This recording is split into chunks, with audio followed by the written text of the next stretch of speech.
la reacción en cadena de la polimerasa es una reacción enzimática. Y partiendo de eso, que ustedes ya llevaron bioqui y llevaron química analítica, 1 y 2, ¿verdad?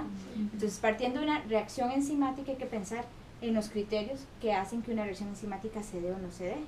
¿Y se acuerdan? La parte de las reacciones enzimáticas, cómo se catalizaban y qué dependían, de temperatura, del sustrato.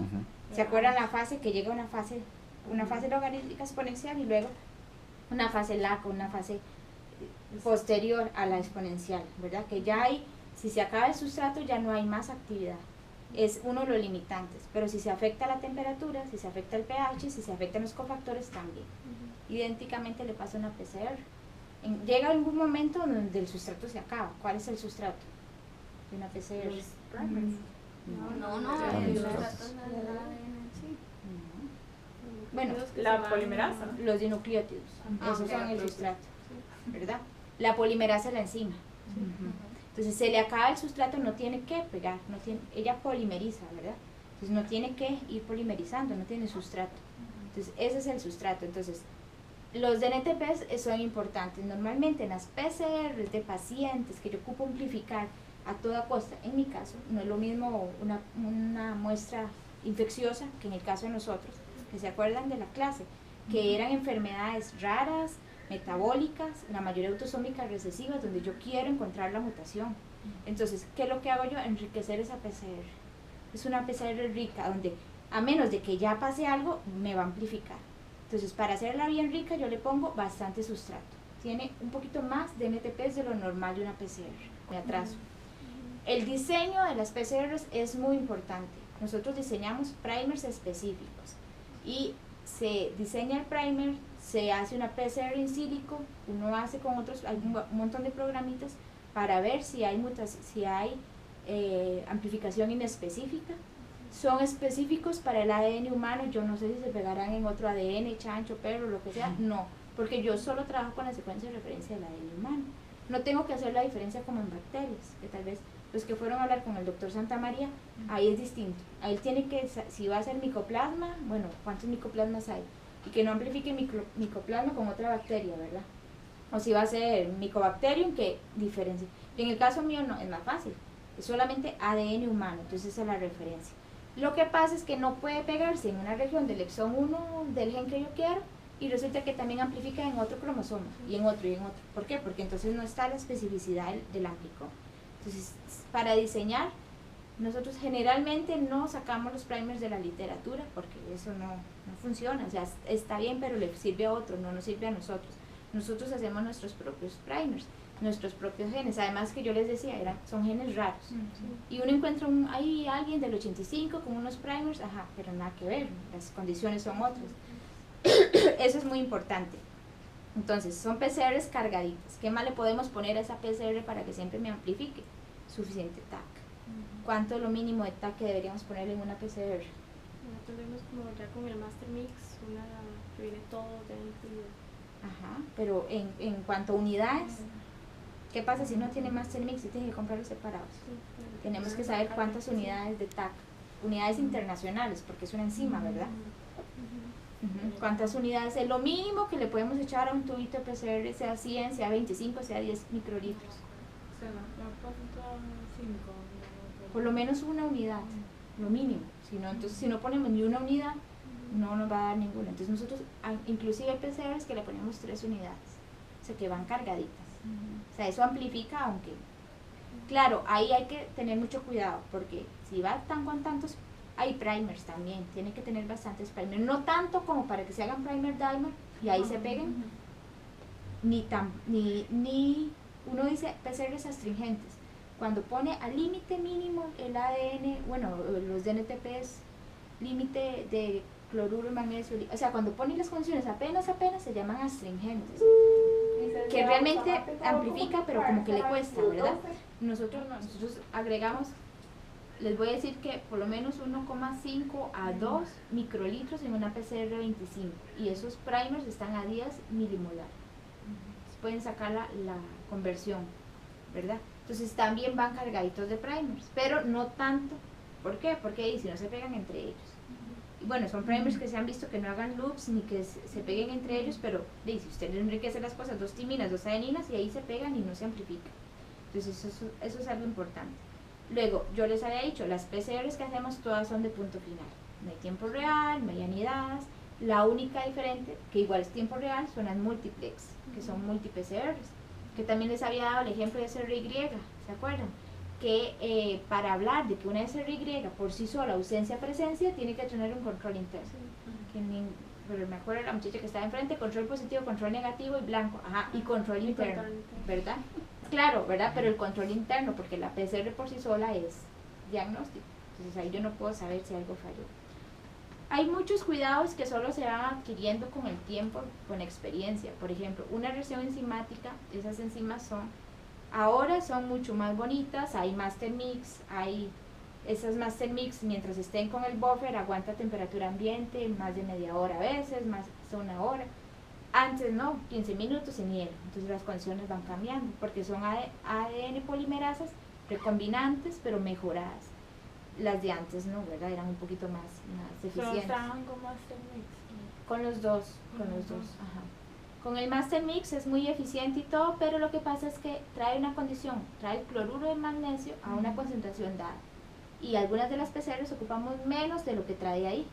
Y no hay otra forma más que hacerlo separado, la TAC por un lado y el cloruro de magnesio por el otro. Porque si trae demasiado cloruro de magnesio, lo que la PCR ocupa, se vuelve inespecífico. Y como va cargadito en primers, cargadito en DNTPs y en enzima, o sea, mejor lo hacemos con... Entonces, hay algunas que salen con el Master Mix y otras que salen con la TAC separada. Pero el principio es el mismo, ¿verdad?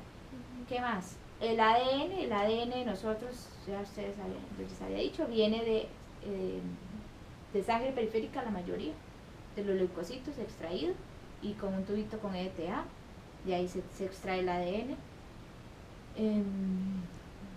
Generalmente hacemos un master mix, bueno, el master mix, pero hacemos un master para todo, y nosotros como es un paciente, 10 exones, nosotros generalmente solo trabajamos una muestra a la vez, un paciente, pero es que son 10 exones, entonces a cada tubito se le agrega el forward y reverse, que los manejamos en un stock juntos, forward y reverse en el mismo tubito, y luego el master mix a todos que lleva el ADN del mismo paciente. Entonces, y bueno, antes uno puso una alícuota del blanco, ¿verdad? ¿Por qué? Porque es el mismo paciente, entonces no importa, y ya todo eso se lleva a amplificar. Si fueran 2 pacientes es distinto, ¿verdad? Ustedes generalmente lo que amplifican son 5 diferentes, pero ADN diferentes, no el mismo. Nosotros es al revés, el mismo ADN con un montón de exones diferentes. Entonces se hace un master mix que tiene todos, y lo que agregamos diferente es cada uno de los exones, para que el ADN sea el mismo. Entonces ahí uno no puede decir, bueno, el ADN falló, no va al mismo ADN, a veces no da un exón, a veces no da otro, pero bueno, ya puede ser condiciones del primer, condiciones ahí de otras cosas. Y lo que se trata de estandarizar es que todos los PCRs estén a la misma temperatura de annealing para meterlas en el mismo momento en el mismo termociclador. Entonces la temperatura de annealing implica que yo tuve que sentarme con los primers y tratar de que todos fueran casi iguales, ¿verdad? Para eficiencia, porque imagínense en Wilson que son 21 exones y yo tenga, no es que solo tenemos 4 termocicladores, no puedo tener 2 y 2 y 3 y después sigue la otra tanda con todas las temperaturas que se me ocurren. Entonces se hacen más o menos, se diseñan como a 60 para que bajen unos 5 grados o 3 y quedan por ahí 58, 60 lo más. Hay que preguntarse, ¿de qué muestra es? ¿Para qué es? ¿Y qué tengo que diferenciar yo? En nuestro caso, ojalá que todos los amplicones nos dieran en la primera PCR. Yo sí tengo una especificidad que ya la demostré con los primers, pero luego tengo la necesidad de que amplifique cada uno de esos exones. ¿Por qué? Porque yo uso la PCR para aumentar miles y millones de copias solo para secuenciar. O sea que la PCR no es mi razón de ser, es la secuenciación. Entonces, si a mí la PCR no me da, no puedo secuenciar. Entonces hay que volverlo a hacer y que volverlo a hacer hasta que amplifique. Claro, bueno, hay que pensar por qué no da y cuando no da muchas veces. Por ejemplo, el paciente puede tener una delesión en esa región y que no amplifique porque tiene una delesión. ¿Qué hacemos para saber si es una delesión o no? Y entonces ahí hemos hecho buscar al papá, buscar a la mamá y ver que entonces la mamá y resulta que es heterocigota, que tiene una delesión heterocigota, claro, y el chiquito. Entonces eso se vuelve más largo y cada caso es individual. Entonces, un niño para ver enfermedad de Wilson, y clínica, lo que sea, bueno, muy bien, entonces hay que sentarse, hacer la extracción, los 21 exones, amplificarlos y empezar a secuenciar cada uno. Entonces, cuando uno empieza a secuenciar y algo no calza, pues hay que volver a amplificar y volver a secuenciar, o ver si la mamá está disponible y la ADN del papá, y hacer como... Entonces, cada caso uno tarda por lo menos un mes en dar un resultado. Y eso que todo saliera bien, porque imagínense que son hacer 21 PCRs, son 42 reacciones, porque se hace con forward y reverse, la reacción de secuenciación, son 42 reacciones de secuenciación y son 42 resultados que hay que hacerle un blast y revisarlo. Entonces, y si detrás de eso hay duda o algo, hay que buscar el papá y mamá. Entonces, el resultado no sale en una semana. Si tuviera una sola persona haciendo eso solamente, sí, pero no, la persona también está amplificando por el otro lado fibrosis quística y por el otro lado está el otro paciente que llegó galacto, y entonces va como todo al mismo tiempo. Entonces, en este caso, en la PCR no, pues sí es rápida, pero no sale como de un día para otro, que tal vez puede salir allá más rápido, ¿verdad? En leucemias, ver si está uno en el transcripto, o si está o no el microorganismo que están buscando. Aquí se tarda un poco más. Entonces, por eso yo les decía que además, en el caso de este análisis, es confirmatorio. El screening lo hace tamizaje. O ya es un niño que tiene antecedentes, que sí tiene Wilson, que mira, que tiene la biopsia así, que tiene el cobre en tanto, parece que sí, para confirmar. Pero hay... PCR se pasa a la electroforesis. Nosotros tenemos la electroforesis de agarose igual, con los geles, que se hace en los camaritas. Ahora hay un equipo nuevo, que todavía lo instalaron la semana pasada, no se ha empezado a usar porque se colocó y hay que hacer la instalación hasta la otra semana. Que ahora lo pueden ver, es un Kiaxel, se llama, Kiaxel, algo así. Y es de Kiagen, es un equipo que tiene un sistema de capilares igual, que absorbe la muestra y entonces nos va a poder permitir ver las banditas. Entonces, como una electroforesis capilar, pero muy, muy simple. Entonces tiene un power rest, creo que como de 10 pares de bases de resolución. Ajá. En cambio, uno ¿cuántas tiene en un gel? Depende del porcentaje de error que uno use. Sí. Por más que le ponga, ¿cuánto les han dicho? ¿Ustedes que han visto geles? Sí, claro. Ajá. ¿Como cuánto creen? Como de 50 o 100. Sí, así como poniéndole al 3% y corriéndolo súper despacito y haciendo todo, ¿verdad? No llega al 50 parece. Y tiene que ser 50, porque a veces 40 uno dice, esto como que no está. Entonces es muy poca la resolución. Claro, como yo les dije, que la PCR es solamente para ver que esté, yo solo veo mi banda, claro, es el tamaño, ¿verdad? Tanto, por el marcador de peso molecular, tanto, muy bien, esta no está. Y veo inespecíficas, pero en teoría no debe haber inespecíficas. Y cuando hay una inespecífica hay que volver a hacer la PCR, que en ese caso no sirve porque ese material inespecífico se va a la hora de secuenciar y yo no voy a tener una secuencia limpia. Podría tener con otra cosa ahí, que me esté amplificando. Entonces, la electroforesis de agarose, pues, sí es importante, pero como que no es la gran cosa, porque nada más es para ver que amplificó. Exacto, es para visualizar. No le ponemos, lo podríamos hacer en tiempo real, poniéndole un Cyber Green y que yo vea, ¿verdad? Y entonces vea la fluorescencia. Pero eso es mucho más caro, lo que me puede costar hacer un gel. Nosotros hacemos el gel, no se compra, se puede comprar, pero lo que cuesta un gel de agarosa, si ya usted tiene la agarosa y los buffers, no cuesta nada. No usamos bromuro de tidio, usamos ahora un gel red, creo que se llama, que leyendo, bueno, es muy parecido al bromuro de tidio. Igual hay que usar las recomendaciones, es bastante, igual que el bromuro de tidio, es bastante residual. Lo que pasa es que en la prueba de Ames, lo que yo he leído es que pues no da, ¿verdad? No revierte, no hay mutagénesis en esa cepa bacteriana. Lo que pasa es que es poco permeable a nivel celular. Es como engañarse, es como cuando uno se pone los guantes y cree que está todo limpio y toca todo y al final todo está sucio.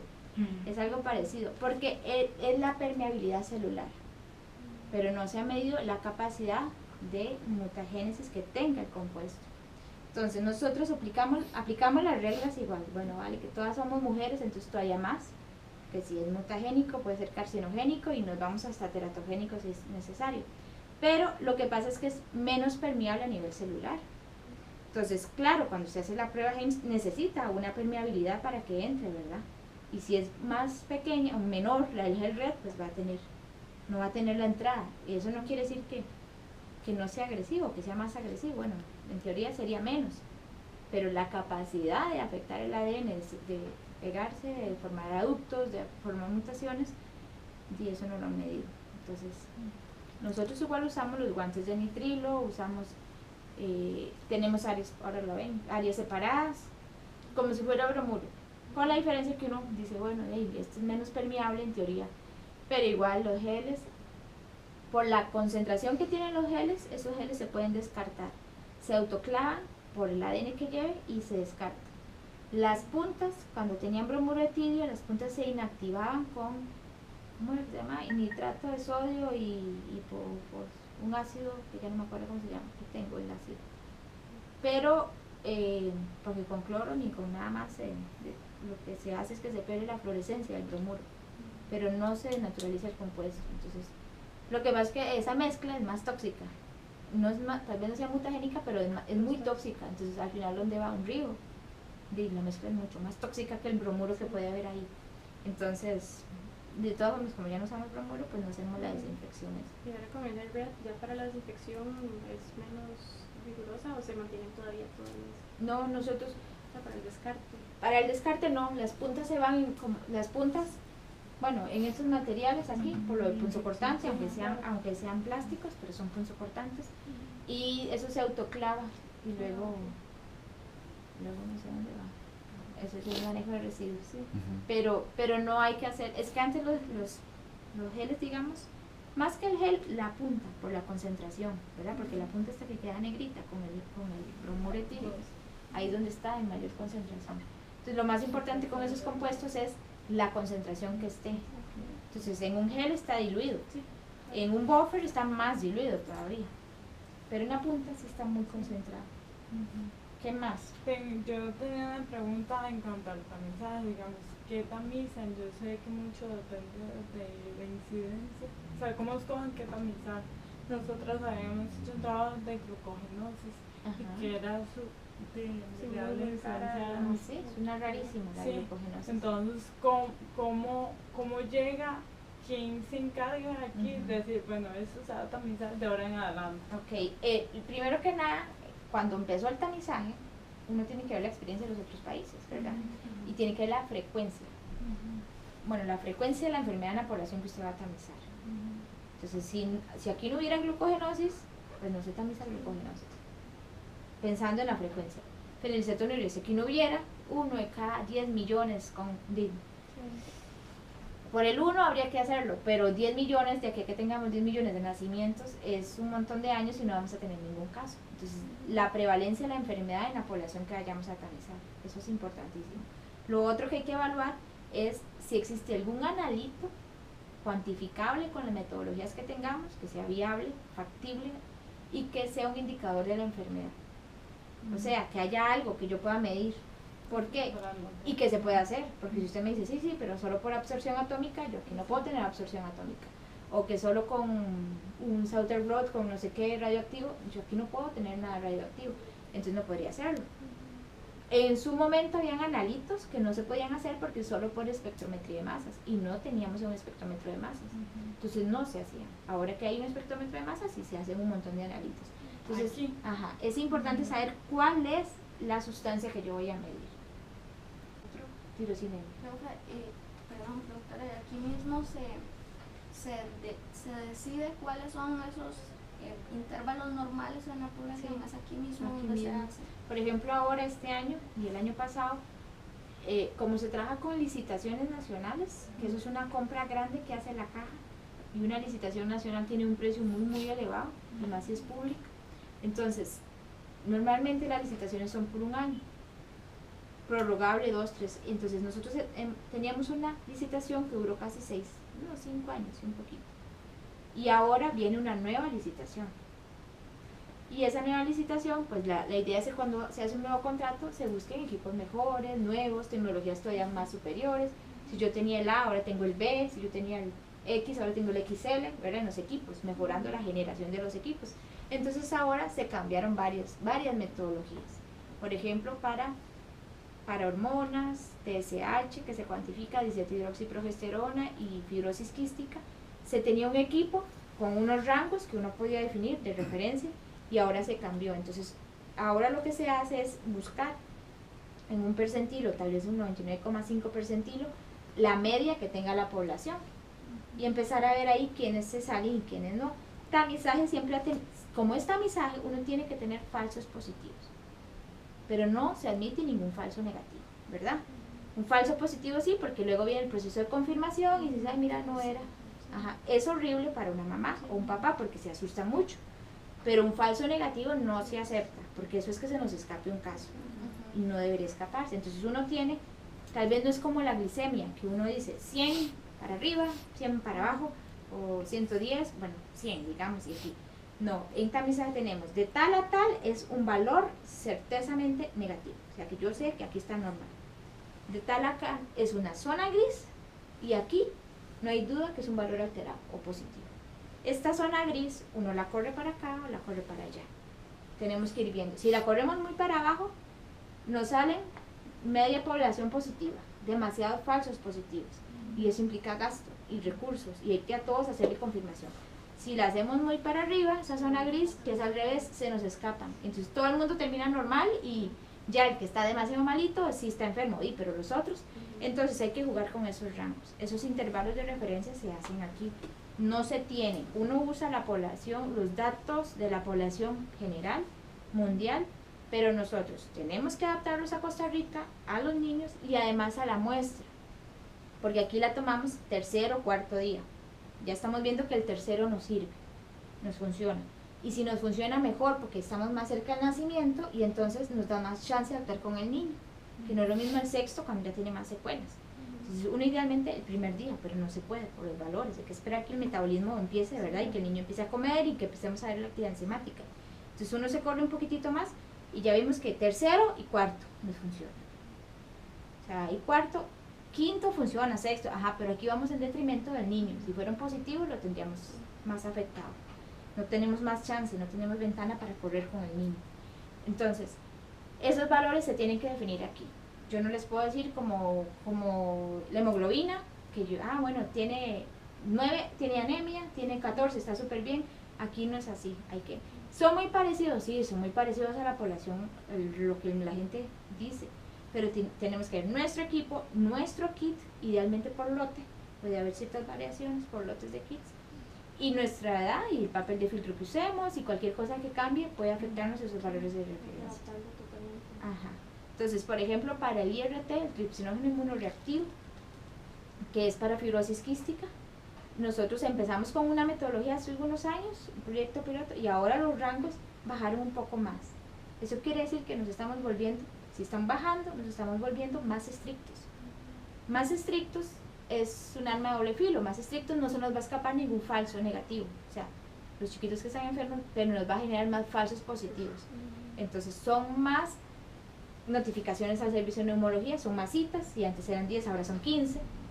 Pero eso es gasto económico, ¿verdad? Entonces hay que hacer como un equilibrio, ¿verdad? Entonces aquí se lleven esa idea, en tamizaje los valores sí tienen que ser adaptados a nuestra población. Si se nos ocurre que mañana hay un analito y alguien encuentra algo para Wilson, tenemos que saber cuáles son nuestros valores de referencia. Prevalencia, equipo, personal y recursos también, ¿verdad? Porque antes masas no se podía hacer, pero ahora ya se puede porque hay un poquito más de recursos, o al menos hubo para comprarlos. Algo también importantísimo para tamizar es que hay una diferencia entre un niño tamizado para esa enfermedad y uno no tamizado. Entonces, no es ético que yo haga un tamizaje donde yo le diga, bueno, prácticamente detectar la enfermedad a esta edad o dentro de 2 años es lo mismo, usted se va a morir a tal edad o no va a tener ningún tratamiento, no va a tener nada.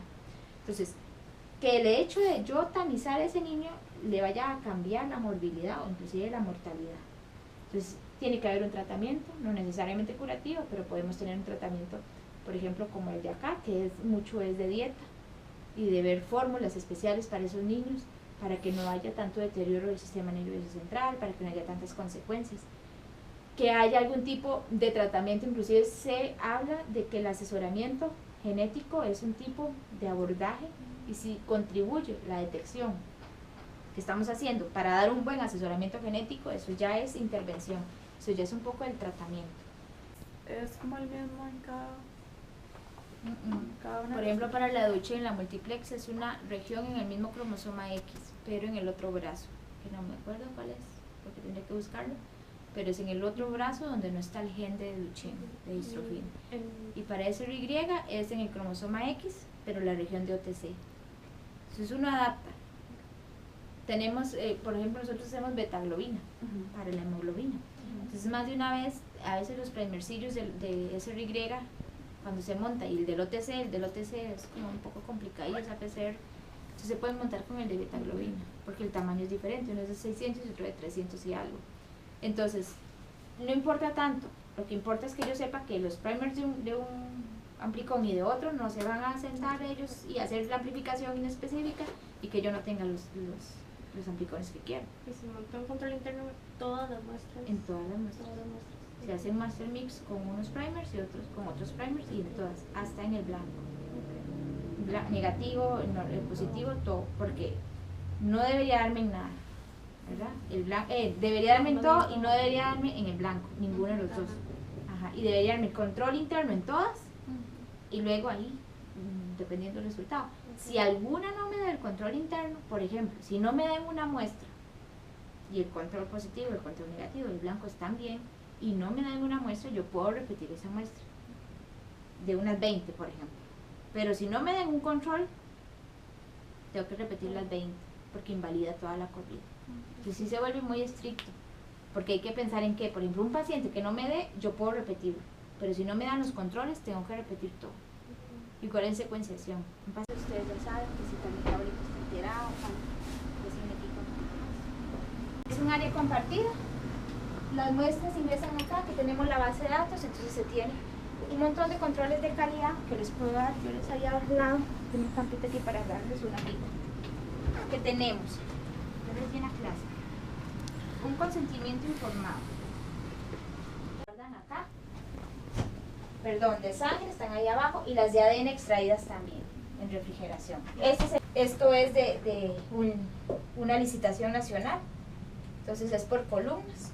Pero yo les decía que a veces puede ser por velas magnéticas, eso depende porque esta licitación es año a año, pues cada año cambia.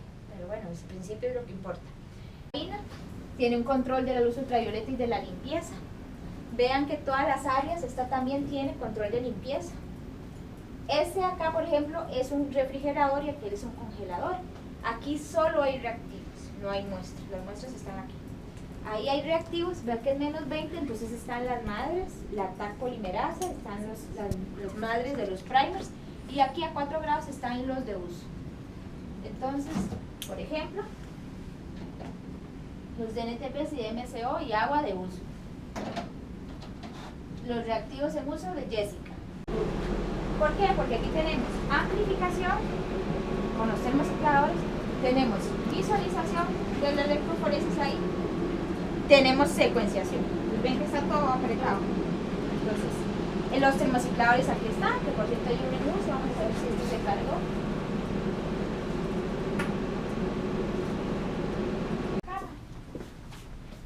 También hay línea roja, se solidifica acá. Para que los vapores se vayan, ¿verdad? Una vez que está solidificado, se pasa acá, ahí se monta el gel como tal. Y luego se corre ahí y luego se lleva en una, por ahí hay una platinita, allá arriba encima del microondas hay una, se lleva a ver allá. Entonces vayan por ahí. Y luego aquí se corre, igual que la electroforesis usan visto, una fuente de poder, se pone el voltaje que corresponde. Ahí está, hay unas chiquititas. Y se montan ahí las muestras y se usa,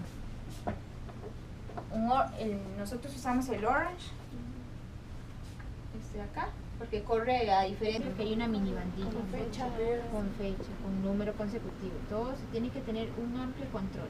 Las extracciones, todas las extracciones son